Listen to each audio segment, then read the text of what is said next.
गुरुर्वै गुरुर्वैव नित्यं गुरुर्मन्त्र नित्यं गुरुर्देह नित्यं गुरुरात्म नित्यं गुरुर्वै सदाहं गुरुर्वै गुरुर्वै गुरुर्वै गुरुर्वै।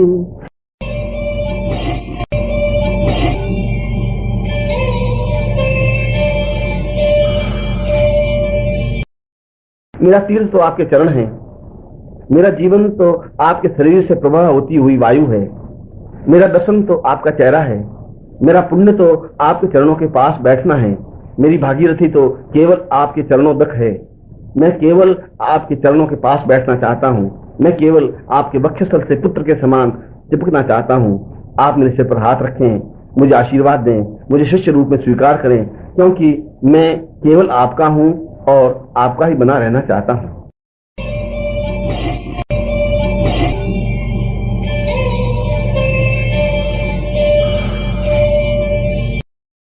ನನ್ನ ಲಕ್ಷ್ಯ, ನನ್ನ ಗುರಿ ಗುರುದೇವ್ ನಿಮ್ಮ ಚರಣಕಮಲವೇ ಆಗಿದೆ. ನಿಮ್ಮ ಚರಣಕಮಲವನ್ನು ತಲುಪುವುದೇ ನನ್ನ ಬದುಕಿನ ಅತ್ಯಂತ ಪುಣ್ಯಪ್ರದಾಯಕವಾದ ತೀರ್ಥಯಾತ್ರೆಯಾಗಿದೆ. ನಿಮ್ಮ ಶರೀರದಿಂದ ಪ್ರವಹಿಸುತ್ತಿರುವ ವಾಯುವೇ ನನಗೆ ಪ್ರಾಣವಾಯುವಾಗಿದೆ, ನನ್ನ ಜೀವನದ ಉಸಿರಾಗಿದೆ, ಆಧಾರವಾಗಿದೆ. ನನ್ನ ಜೀವನದ ಪರಮ ಸೌಭಾಗ್ಯದಾಯಕ ದರ್ಶನ ನಿಮ್ಮ ದಿವ್ಯ ವದನಾರವಿಂದವನ್ನು ನೋಡುವುದೇ ಆಗಿದೆ. ನನ್ನ ಸಂಪೂರ್ಣ ಜೀವನದ ಪುಣ್ಯರಾಶಿಯ ಫಲಸ್ವರೂಪ ನಿಮ್ಮ ಚರಣಕಮಲಗಳ ಬಳಿ ಕುಳಿತುಕೊಳ್ಳುವುದೇ ಆಗಿದೆ. ನನ್ನ ಬಾಳಿನ ಪವಿತ್ರತಮ ಭಾಗೀರಥಿ ದೇವಗಂಗೆ ಕೇವಲ ಮಾತ್ರ ನಿಮ್ಮ ಪಾದ ಪ್ರಕ್ಷಾಳನ ಮಾಡಿದ ಪುಣ್ಯಜಲ ಪಾದೋದಕವೇ ಆಗಿದೆ. ನಾನು ಕೇವಲ ನಿಮ್ಮ ಪವಿತ್ರತಮ ಚರಣಕಮಲಗಳ ಹತ್ತಿರ ಮಾತ್ರವೇ ಕುಳಿತುಕೊಳ್ಳಲು ಇಚ್ಛಿಸುತ್ತೇನೆ. ನಾನು ಕೇವಲ ಮಾತ್ರ ನಿಮ್ಮ ವಕ್ಷಸ್ಥಳದ ವಾತ್ಸಲ್ಯಮಯ ಬಿಸಿ ಅಪ್ಪುಗೆಯಲ್ಲಿ ನಿಮ್ಮ ಪುತ್ರನಂತೆ ಅಂಟಿಕೊಂಡಿರಲು, ಕರಗಿ ಹೋಗಲು ಬಯಸುತ್ತೇನೆ. ಗುರುದೇವ್, ನೀವು ನನ್ನ ಶಿರಸ್ಸಿನ ಮೇಲೆ ನಿಮ್ಮ ಅಭಯ ಹಸ್ತವನ್ನಿಡಿ ನನಗೆ ನಿಮ್ಮ ಹೃತ್ಪೂರ್ವಕ ಆಶೀರ್ವಾದ ನೀಡಿ ನನ್ನನ್ನು ನಿಮ್ಮ ಶಿಷ್ಯನ ರೂಪದಲ್ಲಿ ಸ್ವೀಕರಿಸುವ ಪರಮ ಕೃಪೆ ಮಾಡಿ. ಏಕೆಂದರೆ ನಾನು ಕೇವಲ ಮಾತ್ರ ನಿಮ್ಮವನು ಮತ್ತು ಎಂದೆಂದಿಗೂ ನಾನು ನಿಮ್ಮವನಾಗಿಯೇ ಇರಲು ಬಯಸುತ್ತೇನೆ.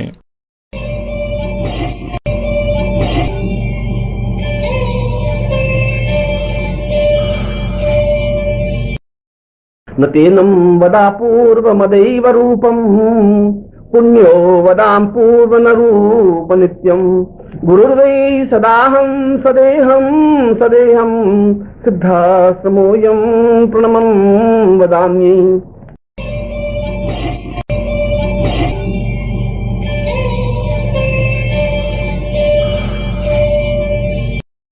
कई पूर्व जन्मों से आपका और मेरा संबंध है।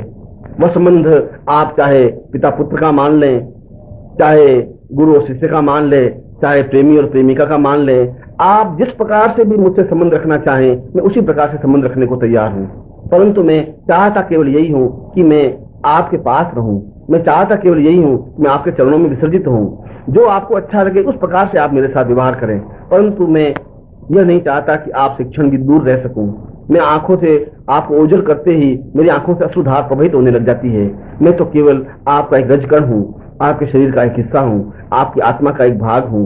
मैं आपको प्रणाम करता हूँ, मैं आपके चरणों में लीन होना चाहता हूँ।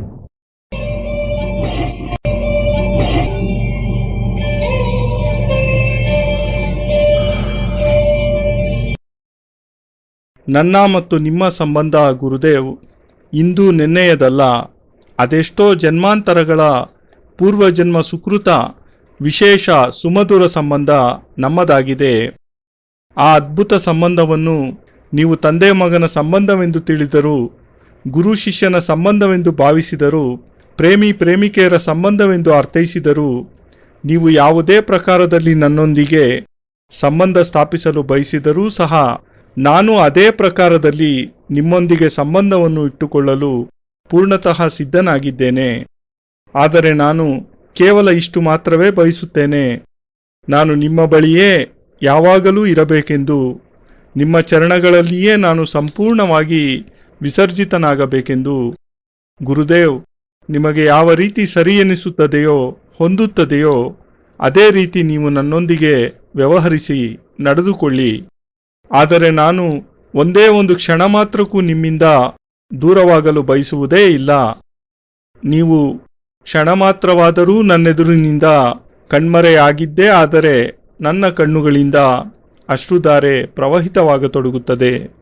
ನಾನಂತೂ ಕೇವಲ ನಿಮ್ಮ ಒಂದು ರಜಕಣವಾಗಿದ್ದೇನೆ, ನಿಮ್ಮ ಶರೀರದ ಒಂದು ಅಂಶವಾಗಿದ್ದೇನೆ, ನಿಮ್ಮ ಆತ್ಮದ ಒಂದು ಭಾಗವಾಗಿದ್ದೇನೆ. ನಾನು ನಿಮಗೆ ಪ್ರಣಾಮಗಳನ್ನು ಸಲ್ಲಿಸುತ್ತಿದ್ದೇನೆ. ನಾನು ನಿಮ್ಮ ಚರಣಗಳಲ್ಲಿ ಲೀನವಾಗಲು ಬಯಸುತ್ತಿದ್ದೇನೆ.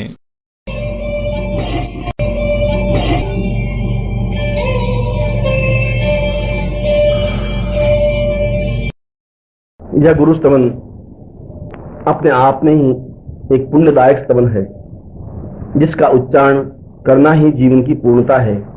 जो अपने जीवन में श्रेष्ठतम गुरु को प्राप्त कर लेता है और उनके चरणों में सिर रख करके अपने सारे अपराधों की क्षमा मांगता हुआ उनमें विसर्जित हो जाता है, वास्तव में उसकी देह धन्य है, उसकी आत्मा धन्य है, शिष्य रूप में वह धन्य है। और जिसको कृपा पूर्वक गुरु स्वीकार कर लेते हैं वह वास्तव में देवताओं के समान श्रेष्ठ बन जाता है। जीवन का एक शब्द, जीवन का एक अक्षर, जीवन का एक चिंत्य, जीवन का एक ही विचार है कि जीवन में गुरु ही सर्वोपरि है, गुरु की महत्ता है। और इसी भावनाओं के साथ मैं यह गुरु स्तवन को समाप्त करूं।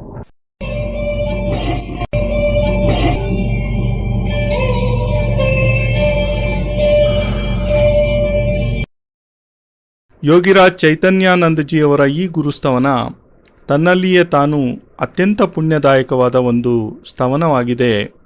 ಇದರ ಉಚ್ಚಾರಣೆಯನ್ನು ಮಾಡುವುದೇ ಜೀವನದ ಪೂರ್ಣತೆಯಾಗಿದೆ.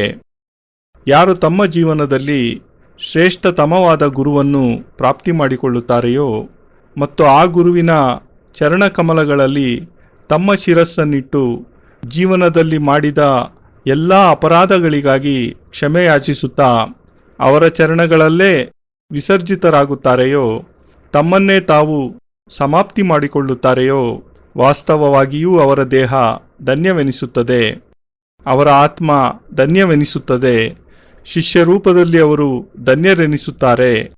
ಮತ್ತು ಯಾರನ್ನು ಗುರುವು ಕೃಪಾಪೂರ್ವಕವಾಗಿ ಶಿಷ್ಯನೆಂದು ಸ್ವೀಕರಿಸಿಯೇ ಬಿಡುತ್ತಾರೆಯೋ ಅವರು ವಾಸ್ತವವಾಗಿಯೂ ದೇವತೆಗಳ ಸಮಾನರಾಗಿ ಶ್ರೇಷ್ಠರೆನಿಸಿಬಿಡುತ್ತಾರೆ. ಜೀವನದ ಒಂದು ಶಬ್ದ, ಜೀವನದ ಒಂದೇ ಒಂದು ಅಕ್ಷರ, ಜೀವನದ ಒಂದೇ ಚಿಂತನೆ, ಜೀವನದ ಒಂದೇ ವಿಚಾರವೇನೆಂದರೆ ಜೀವನದಲ್ಲಿ ಗುರುವೇ ಸರ್ವೋಪರಿಯಾಗಿದ್ದಾನೆ, ಗುರುವಿನದೇ ಮಹಾನತೆ ಮಹತ್ವವಿದೆ. ಇದೇ ಭಾವನೆಯೊಂದಿಗೆ ನಾನು ಈ ಗುರುಸ್ತವನವನ್ನು ಸಮಾಪ್ತಿಗೊಳಿಸುತ್ತಿದ್ದೇನೆ.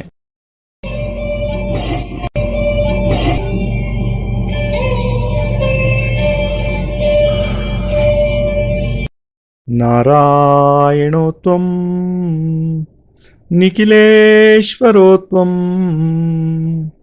ಮಾತಾ ಪಿತಾ ಗುರು ಆತ್ಮಾ ತ್ವಮೇವಂ ಬ್ರಹ್ಮಾ ತ್ವಂ ವಿಷ್ಣುರುದ್ರ ತ್ವಮೇವಂ ಸಿದ್ಧಾಶ್ರಮೋ ತ್ವಂ ಗುರುವಂ ಪ್ರಣಮ್ಯಂ ತ್ವಮೇವ ಮಾತಾ ಚ ಪಿತಾ ತ್ವಮೇವ ತ್ವಮೇವ ಬಂಧುಶ್ಚ ಸಖಾ ತ್ವಮೇವ ತ್ವಮೇವ ವಿದ್ಯಾ ದ್ರವಿಣಂ ತ್ವಮೇವ ತ್ವಮೇವ ಸರ್ವಂ ಮಮ ದೇವ ದೇವ.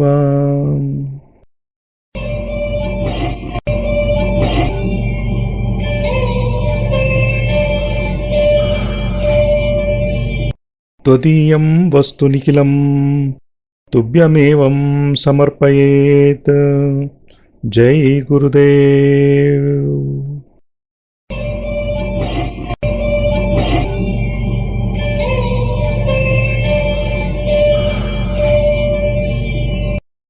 ಪರಮಪೂಜ್ಯ ಗುರುದೇವ್ ಯೋಗಿರಾಜ್ ಸ್ವಾಮಿ ನಿಖಿಲೇಶ್ವರಾನಂದಜಿ ಮಹಾರಾಜರ ಪವಿತ್ರತಮ ದಿವ್ಯ ಚರಣಾರವಿಂದಗಳಲ್ಲಿ ಸಪ್ರೇಮಪೂರ್ವಕ ಸಮರ್ಪಣೆ.